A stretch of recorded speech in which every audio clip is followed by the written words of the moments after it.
Hello, Lynn Watts here with Wyatt the Wonder Dog Books and more. And today I want to talk about teaching cooperation in elementary schools, which we certainly could use some more cooperation in the world, right? I would say we adults are not too great at it. So I think focusing on perhaps teaching children would be a good idea.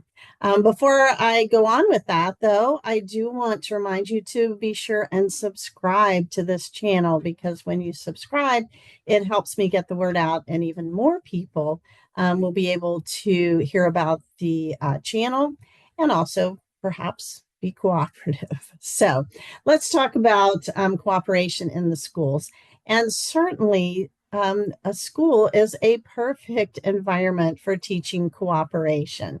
You have groups of people together, groups of children together, and there are so many different areas and opportunities, let's say, to teach cooperation. Let me just list a few of them first. Group projects.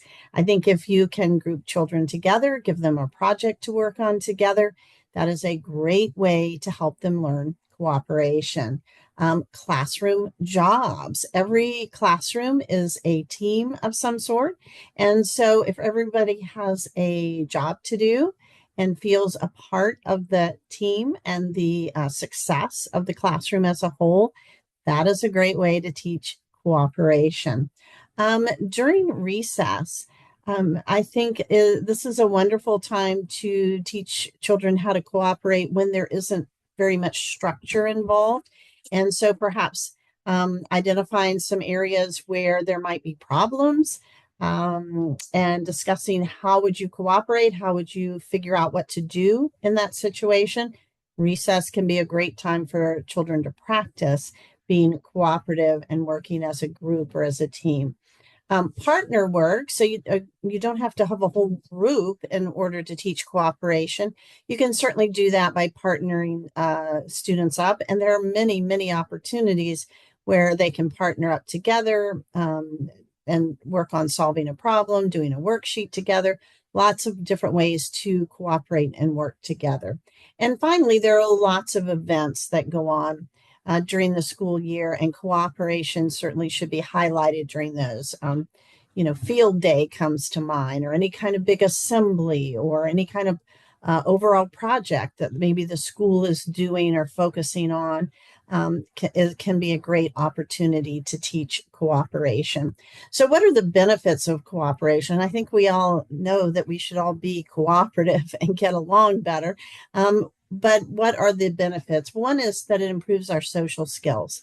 So by being cooperative, we have to interact with others. We have to interact in a positive way. We have to think about our communication. It builds a stronger community. So whenever students practice cooperation and teamwork, they feel more a part of things and there's more of a positive kind of environment. It teaches students how to solve problems, because let's face it, being cooperative isn't just being nice to each other.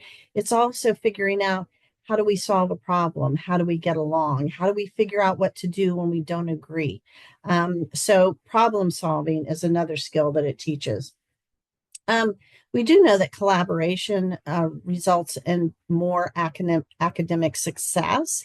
And certainly the school is a great time when students can learn how working together can help them academically, whether that is perhaps older students tutoring younger students, or being reading buddies, all the different ways that students can work together and enhance their academic skills. And finally, I think what we hope for is that cooperation prepares students for the future. I wasn't kidding when I said we certainly as adults are not doing a very good job of cooperating, teamwork, and working together, cooperation. And certainly if we can further this kind of skill and this ideal with our children, I think the world will definitely be a better place. So look for ways that you, as an educator and someone involved with the lives of children, can help them learn to get along better, to cooperate with each other, and it will certainly make the world a better place. As always, thanks for listening.